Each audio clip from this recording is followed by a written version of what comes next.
everyone, welcome back to Bookmas Day 7 with Naomi's Bookshelf. Here I am with a follow-up to Thursday's video in which I talked about the longest books I read this year. Now, the stipulations are very much the same. They have to have been read before November 31st. And also, I'm going to not count short stories, because apparently when I did my Goodreads this year, I added in short stories, and some of those were because I was listening to like a couple of the short stories, not the whole thing.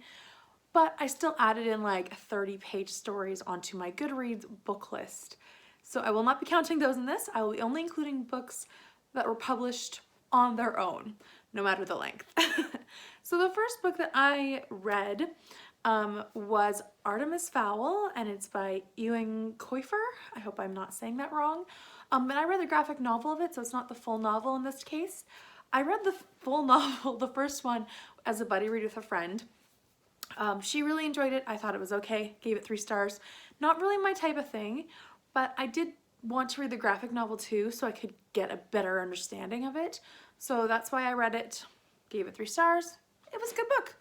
Not amazing, not my thing, but I enjoyed it somewhat. So yeah, 3 stars. The next one that I read was Fantastic Beasts and Where to Find Them, which also came in at 128 pages. So they were tied for most, or for bottom, or for 4th place, I guess you could say. And Fantastic Beasts and Where to Find Them is by J.K. Rowling, obviously, or if you want to go by what's on the title of the book, Newt Scamander. And I totally used that for a Pop Sugar challenge this year.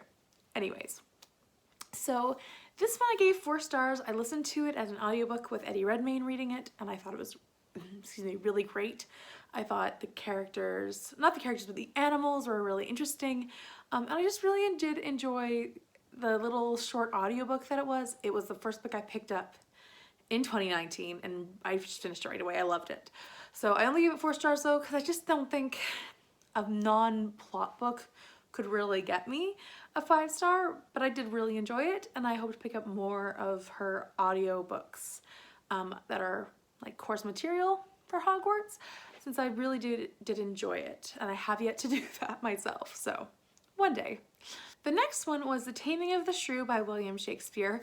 Now this is a little iffy, and this is because the copy I found online on Goodreads, which I tracked my reading through, says 113 pages, and I did read most of it on my iPad, which has the same amount of pages about, I think, so I just counted it.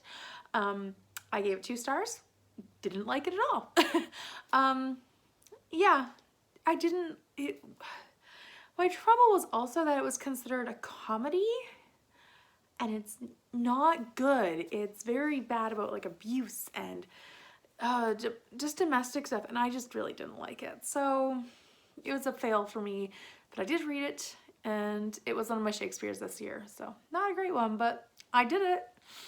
The next one that's on this list is Of Mice and Men by John Steinbeck. I gave it 3 stars. It was mediocre. It was down the middle. I understood its importance, but I didn't really connect. And it comes in with 98 pages, or no, 103 pages. So yeah, it was,